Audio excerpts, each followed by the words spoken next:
আচ্ছা, বর্তমানে আমরা ভাঙড় কলেজে আছি। আর এই ভাঙড় কলেজে আমরা দেখতে পাচ্ছি যে এনসিসির একটা পূর্ণাঙ্গ বোর্ড কিন্তু এখানে লেখা আছে। আর বাংলায় একটা লেখা আছে একতা ও অনুশাসন। আর এই ঘরটায় আমরা ঢুকবো যিনি আমাদের মধ্যে আছেন। আর তার আগে আমি আর একটি জিনিস আমি দেখতে পাচ্ছি যে দেখুন, এই যে শত শত ছবি, যারা পাহারাদার, যারা আমাদের দেশের পাহারাদার, যারা রাত দিন এক করে আমাদের দেশের জন্যে, আমাদের সুরক্ষার জন্যে, যারা কাশ্মীরের মতো বিভিন্ন পাহাড়ে বরফে ঘুম নেই, আমাদের জন্য রাত জেগে তারা পাহারা দিচ্ছে, বিভিন্ন জায়গার ছবি। এই সব ছবিগুলো একটা মাথা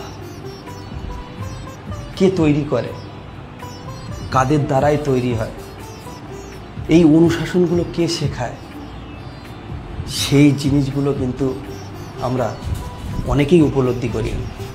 আর এই উপলব্ধি করার মাঝেই আমরা অনেকেই কিন্তু এমন একটা ব্যক্তিকে আমরা চিনি, যারা ভাঙড় কলেজে পুরনো স্টুডেন্ট, যারা চলে গেছে পাশ করে, কিংবা এনসিসি করতে করতে ভালো জায়গায় চলে গেছে, বর্ডার সিকিউরিটি ফোর্সের মতো একটা দামি জায়গায় তারা রাত দিন যুদ্ধ করছে আমাদের জন্য।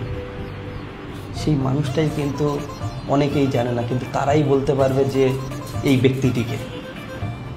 2000 সালে যখন আমাদের স্যার জয়েন করে কমার্স বিভাগে প্রধান হিসাবে, তখন পায়ে পায়ে এক বছর চলে যায়।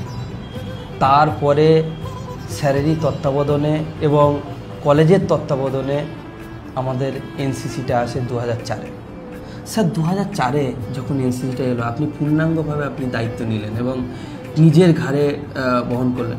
আর সেই 2004 থেকে আজকে 2025, আপনি কত ছাত্রকে এইভাবে বর্ডার সিকিউরিটিতে পাঠালেন, একটু বলতে পারবেন? প্রচুর এর কোনো সীমা নেই। শুধু বর্ডার সিকিউরিটি ফোর্স নয়, আমাদের এখান থেকে যে সমস্ত ছাত্র এবং ছাত্রীরা, সবথেকে বড় কথা হচ্ছে ভাঙড় একটা রক্ষণশীল এরিয়া, বিশেষ করে পিছিয়ে পড়া প্রচুর মানুষজন ভাঙড়ে থাকে। এখানকার মেয়েরা আজকে ছেলেদের সাথে কাঁধে কাঁধ মিলিয়ে বর্ডার পাহারা দিচ্ছে, এটা ভাবা যেত না আজ থেকে বহু বছর আগে।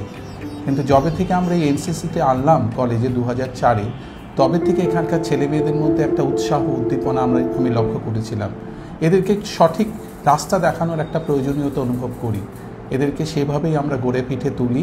পরবর্তীকালে ভারতবর্ষের এমন কোনো জায়গা নেই এই মুহূর্তে যেখানে নাকি আমাদের ছেলেমেয়েরা ছড়িয়ে আছে। সে কাশ্মীর থেকে কন্যাকুমারিকা বলো, আর এদিকে কচ্ছ থেকে আরম্ভ করে এদিকে অরুণাচল প্রদেশ থেকে আরম্ভ করে সমস্ত জায়গায় আর্মি যেখানে ডিপ্লয়মেন্ট করা আছে, সেই সমস্ত জায়গায় আর্মি বর্ডার সিকিউরিটি ফোর্স যেখানে আছে, সেখানেই কিন্তু আমাদের ছেলেমেয়েরা রয়ে গেছে। আমি স্যার এই মুহূর্তে, এই বর্তমান সময়ে খুব চর্চিত বিষয়, আপনি জানেন যে একটা হামলা হয়েছে কাশ্মীর। এটা খুব নিন্দনীয়, আমরা বলার ভাষা নেই। তবু স্যার আমি আপনার কাছে একটা জিজ্ঞেস করব যে এই আর্মিদের কি কোনো জাত হয়? দেখুন, প্রথমেই আর্মিদের যেটা শেখানো হয় তারা হচ্ছে ভারতবাসী। কে কোন জাত সেটা কিন্তু তাদেরকে শেখানো হয় না। তাদের একটাই পরিচয়, আমি হিন্দু নই, আমি মুসলিম নই, আমি জৈন নই, আমি খ্রিস্টান নই, আমার একটাই জাত, সেটা হচ্ছে আমি ভারতবাসী।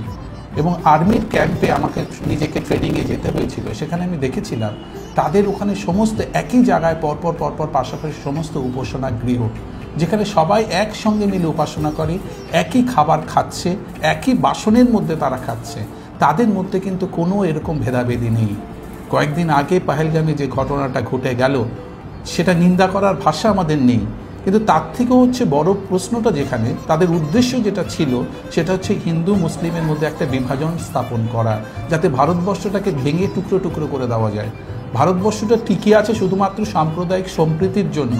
আজ ভারতবর্ষকে যদি টুকরো করতে হয়, তাহলে সবথেকে বড় যেটা অস্ত্র বিরোধীদের কাছে, সেটা হচ্ছে জাতপাত এবং হিন্দু মুসলিমকে মধ্যে যদি আমরা বিরোধ লাগাতে পারি।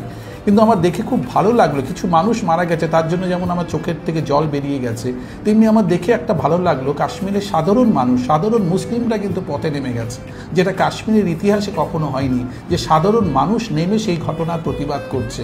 তারা বলছে এটা কাশ্মীরি নয়, এটা এইরকম কাশ্মীর আমরা চাই না।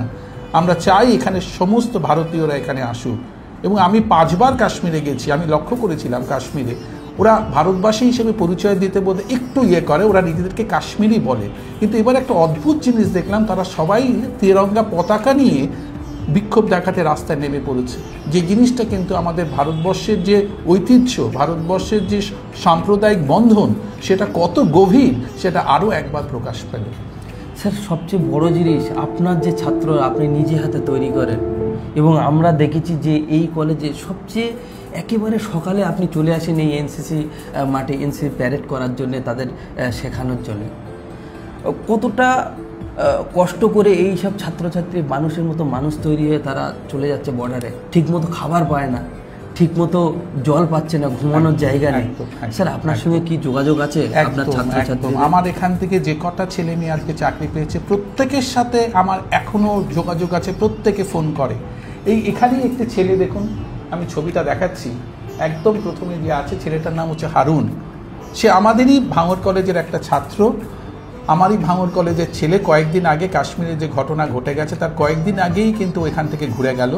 ও যে ছেলে মেয়ে যখনই বাড়িতে আসুক না কেন তারা একবার অন্তত ছুটে এখানে আসে কলেজে আমার সাথে দেখা করার জন্য। এই ঘরটা তাদের কাছে একটা মন্দির, মসজিদের মতন তাদের কাছে।